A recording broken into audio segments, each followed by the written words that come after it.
There was a time when logging onto the internet felt like entering a secret clubhouse, a world of pixelated profile pictures, Tumblr collages, inside jokes, and weird little corners of the web where you could just be. But somewhere between the rise of TikTok trends and the endless carousel of celebrity before and after photos, the magic started to fade. Now being online feels less like a fun escape and more like a full-time job, except you're the brand, the product, and the unpaid intern. Every scroll is a new performance review. Every post is a chance to get praised, picked apart, or accused for taking Ozempic. Even celebrities can't escape. Ariana Grande's eyebrows have become a group project. It's not just content overload, it's aesthetic fatigue, digital surveillance, and collective burnout. And yet we can't look away. So in today's video, we're diving deep into why the internet feels so exhausting now, and how we got here, from beauty policing to identity branding, content capitalism, and the silent epidemic of burnout. We're pulling back the curtain on the performative chaos of being extremely online.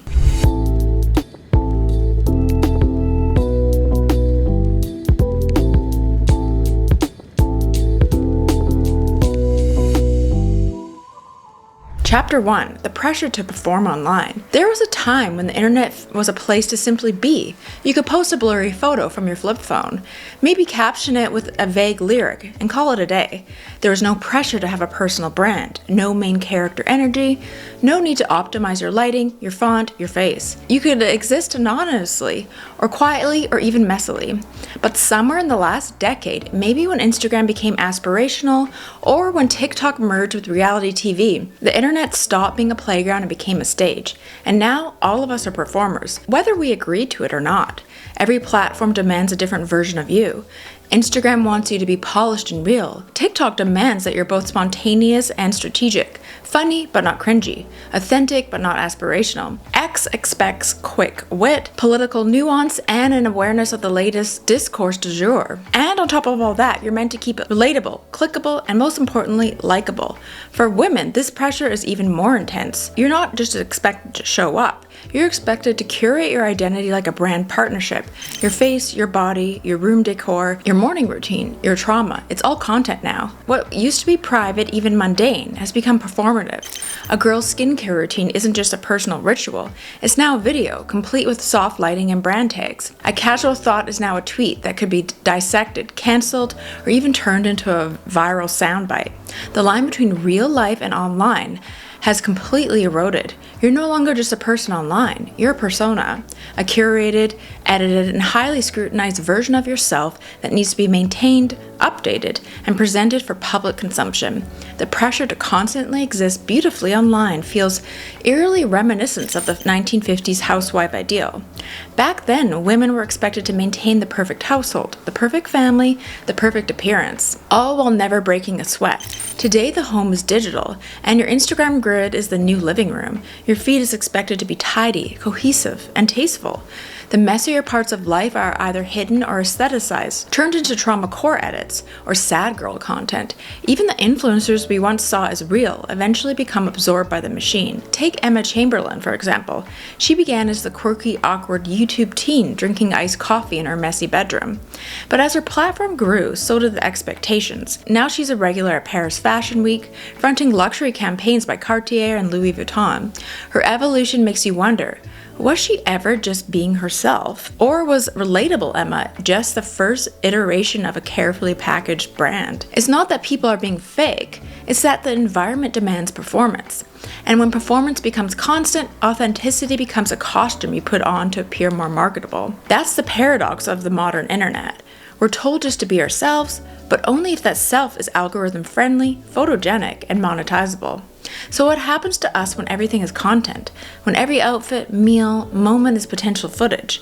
And more importantly, is your online self really you? Or just the most likable version of you've learned to play? I mean, for me, I was really into Instagram like when it first came out, and then I got kind of burnt out, and I'm finding a hard time to like get back into it again. And I think it's just hard too when you're like working full time and doing YouTube to try to like allocate time, but I don't know, it is hard. Chapter 2, Ozempic accusations, celebrity bodies, and the return of toxic body scrutiny. Let's talk about the now viral side-by-side image of Selena Gomez, the one that sparked the wave of reaction videos, speculative tweets, and endless Instagram comment threads. In a 2024 photo, she appears radiant, soft glam makeup, fuller cheeks, and a genuine smile, and an elegant presence that feels grounded. Fast forward to today, and she returns to the red carpet looking dramatically slimmed down, her face more sculpted, her body refined into the kind of polished image that Hollywood tends to reward. And within seconds, the internet erupts, not with celebration or curiosity, but with immediate accusations. The comment section swell with sarcastic jabs. Ozempic, one user writes, echoed by thousands of likes and retweets. Others pile on, she finally gave in, or new face unlocked, as if her body were a software update we all get to rate. There's no room for complexity, no consideration for health or personal growth. In today's algorithm-fueled discourse, every visible body change must be explained, decoded, and ultimately judged. But this just isn't idle gossip. It's a modern form of digital surveillance. It's the weaponization of observation, cloaked in the language of concern and curiosity.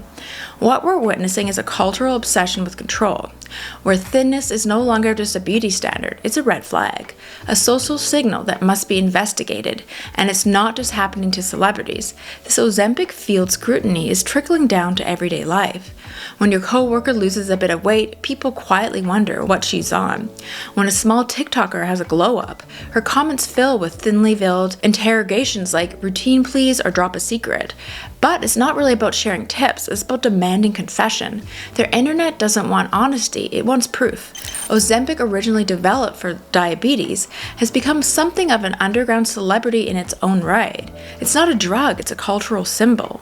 A shortcut to desirability, a whispered code for who's in the know, and in some twisted way, it has refined what authenticity even means. In this new binary, you are either real, meaning you've maintained your body through socially approved struggle, or you've caved using pharmaceutical means to cheat your way into beauty. The irony is, even this transparency isn't freeing, it's just another standard to meet. Even your self-improvement has to come with a full disclaimer, or else you're considered deceitful. It's not enough to be thin anymore, you have to suffer for it. Otherwise, it doesn't count. This cultural moment echoes the toxic body politics of the early 2000s.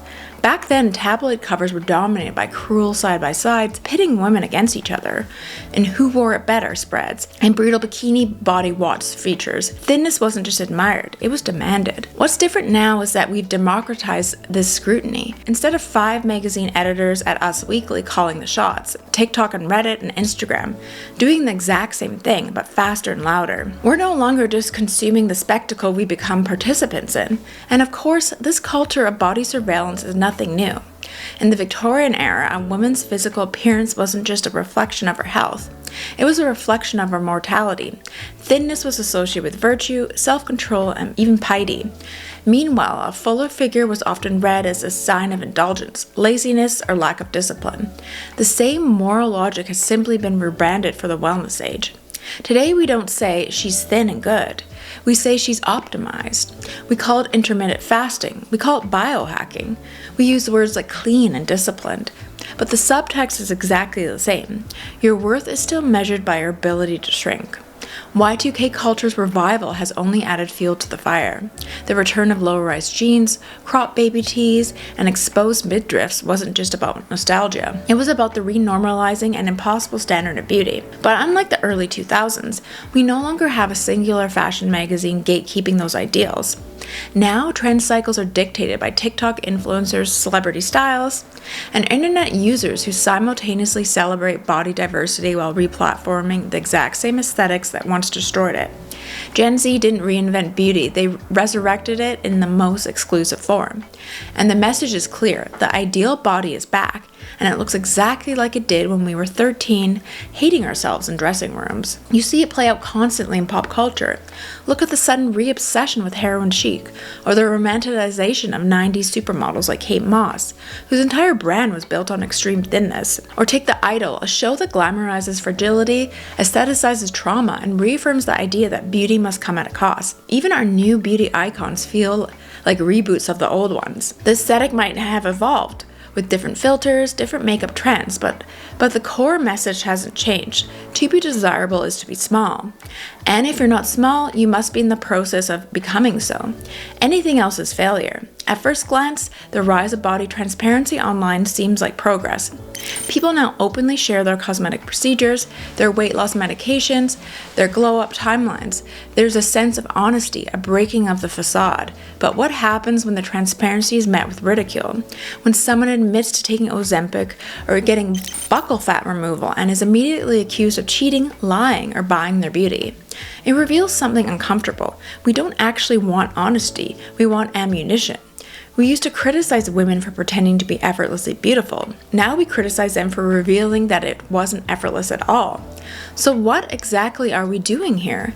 If the price of transparency is shame, and the cost of silence is suspicion, what version of womanhood or personhood is even allowed to exist online? Are we moving towards a body-positive future, or are we just performing one while still enforcing the same old standards in prettier packaging? Chapter 3.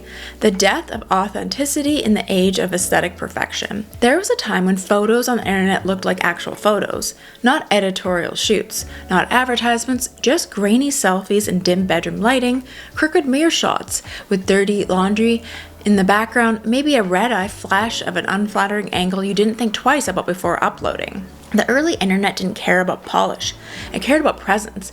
But somewhere along the way, we collectively decided that being online meant presenting a perfected version of ourselves. One that's smoothed, corrected, filtered, and carefully arranged to appear both effortless and enviable. And in that shift, something genuine was lost. Now even so-called casual photos look like campaign shots, whether it's your favorite micro-influencer or your friend from college. Everyone's face appears eerily smooth.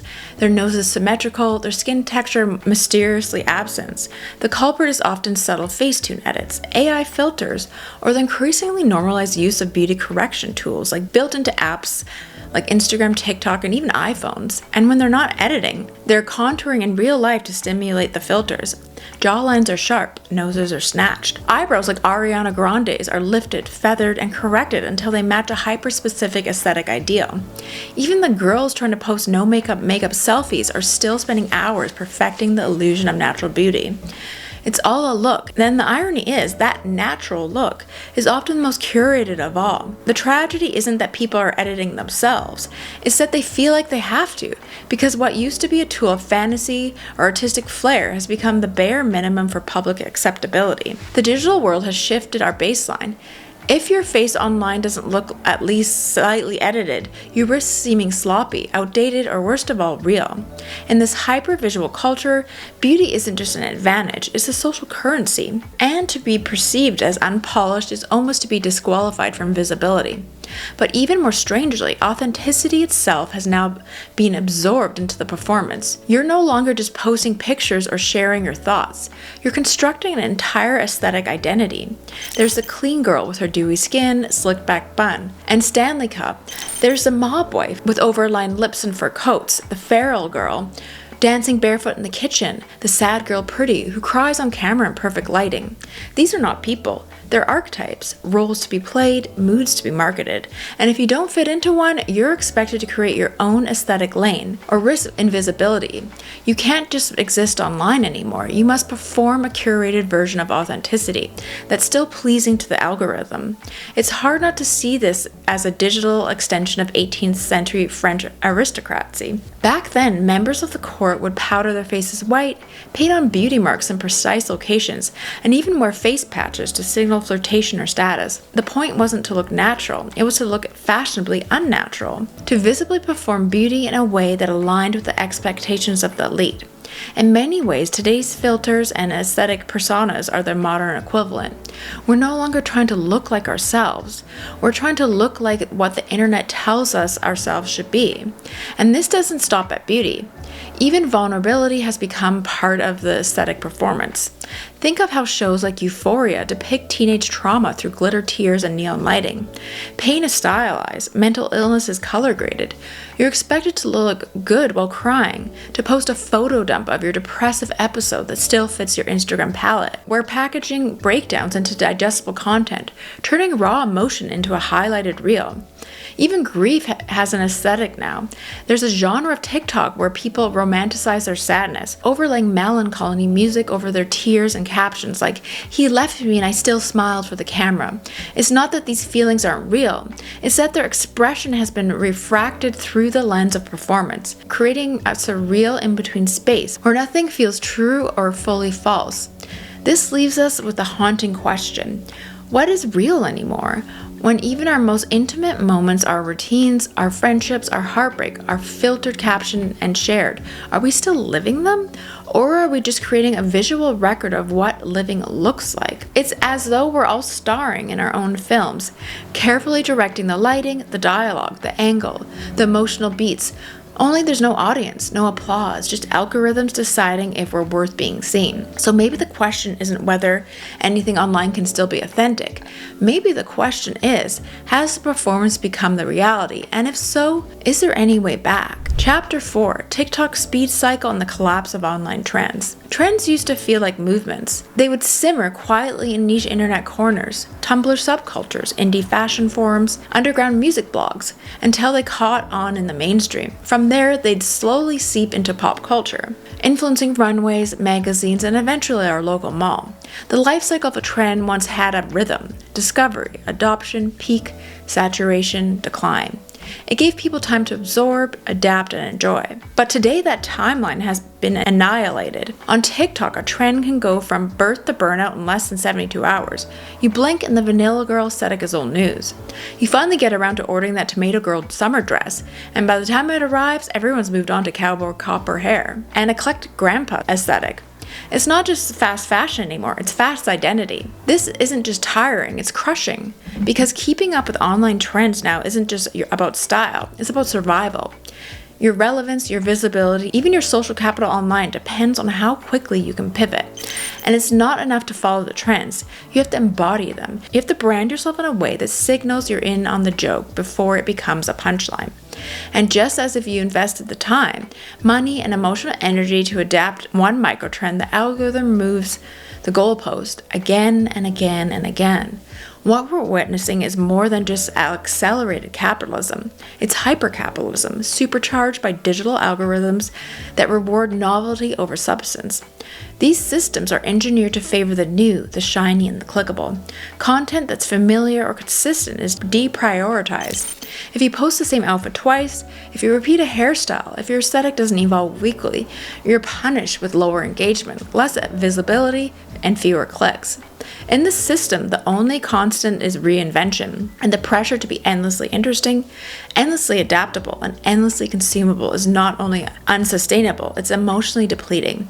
Even creators whose entire job is dissecting trends can't keep up. YouTubers have built entire audiences by analyzing the cultural currents of the moment, but even they've admitted to burnout. Because what happens when the thing you study changes faster than you can speak about it? What happens when the very act of explaining a trend makes it feel passé? The internet's appetite for newness is insatiable, and creators aren't feeding it, they're being fed to it. The irony is that in trying to be everything, we end up feeling like nothing. When your aesthetic changes weekly, your identity becomes fragmented. One week you're soft and minimalist, the next you're loud and maximalist. You pivot from clean girl to ballet core to coastal cowgirl, without ever asking yourself if any of it feels real, because it doesn't matter what feels authentic anymore. What matters is what performs. This isn't entirely unprecedented. Back in the 1920s, the flapper era ushered in a period of rapid cultural evolution. Fashion changed, music evolved, even slang and behavior shifted dramatically over a few years. But even then, trends lasted seasons, not hours. There was a time to breathe, to experiment, to feel joy in change. Today, there is no pause. You're either ahead or you're obsolete. And the cost isn't just financial, though that's part of it. Buying into these microtrends can be expensive. New clothes, new makeup, new decor, new digital identities. But perhaps more damaging is the emotional toll. The sense that you're never quite enough. never quite current, always slightly behind. It's a constant low-level anxiety. What if I'm not keeping up? What if I'm wearing the wrong thing? What if I miss the latest aesthetic drop? Because the truth is, in this era of aesthetic hyper speed, you're not just dressing yourself, you're marketing yourself. And in marketing, stagnation is death. The fear isn't that people won't like your outfit, the fear is that they won't see it at all. So we have to ask ourselves, are we following trends because we genuinely enjoy them, or because we're afraid of what it means to be left behind? And more importantly, what does it say about our culture when identity itself has become a trend with a 24-hour expiration date? Chapter 5, Digital Burnout and the Loneliness of Being Extremely Online. Let's get honest, being online all the time is making people deeply lonely, not in the obvious dramatic way, but in a quiet, creeping sense of disconnection that's hard to name because it's always there. You scroll for hours, passively consuming the highlight reels of other people's lives.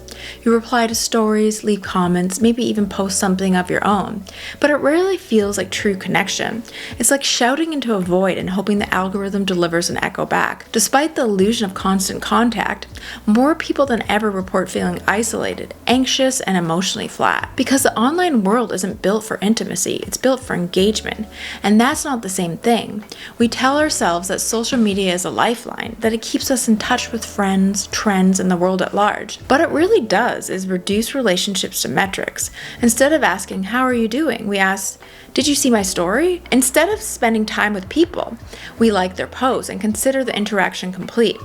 We've replaced connection with visibility, and we've confused attention with affection. So we perform over and over again, curating content, posting vulnerable captions, sharing aesthetic glimpses of our lives, all with the hope that someone, anyone, will validate it. But instead of support, we get silence. Or worse, we get judged. It's no surprise that more and more influencers are quitting. Burnout isn't a buzzword anymore, it's a widespread reality. TikTokers break down and live stream.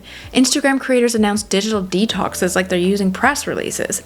Even casual users now talk about taking social media breaks, the way people once talked about going on a cleanse. Because let's be real, we've turned scrolling into a full-time job, and the emotional toll is beginning to show.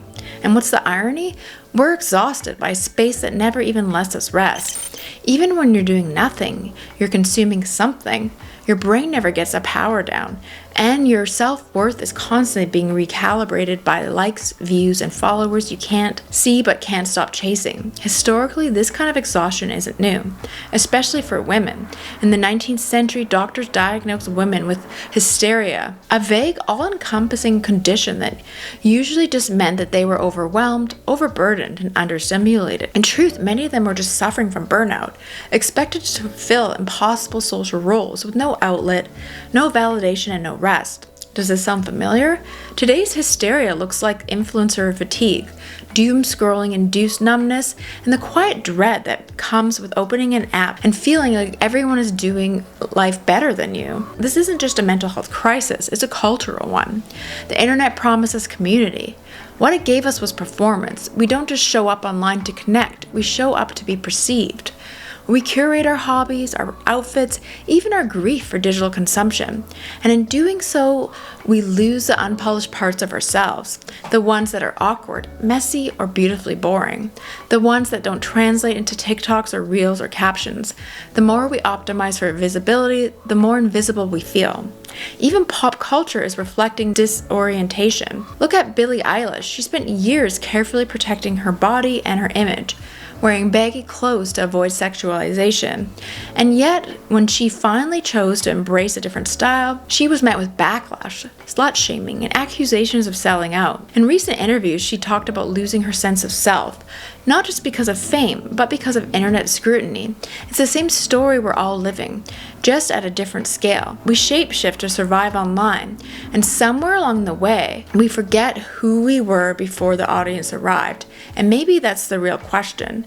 At the heart of digital burnout, are we online because we genuinely want to be, or because we don't know how to log off? When does it stop being a choice and start becoming a compulsion? And what happens to our sense of self when we confuse constant exposure with real connection? Because the truth is, Most of us aren't addicted to the internet, we're addicted to belonging. And in a world that only values us when we're visible, it's easy to mistake being watched for being loved. So where does this leave us? We started with a simple question: why does the internet feel so exhausting now? And what we've covered is something deeper than screen fatigue or notification overload. We're not just tired because we're online too much. We're tired because the internet has become a mirror we can't stop checking, a stage we never meant to stand on, and a courtroom where we're judged in real time for simply existing. We're expected to perform beauty, perform authenticity, perform relevance, and somehow stay mentally intact while doing it. We curate our personalities into aesthetics. We turn our traumas into content. We chase trends that die before we can participate. And when we try to pull back and when we try to be real, we're either ignored or criticized for not being real enough. The promise of the internet was freedom to express, connect, and explore, but instead it's given us a new set of rules, a faster hamster wheel, a prettier kind of pressure, and maybe that's the saddest part of it all. We thought we were building a community, but we accidentally built another version of society's most exhausting expectations, just in better lighting and with higher engagement. But it doesn't have to be this way. We can be more intentional, we can unfollow what makes us feel small. We can support creators who value depth over clicks.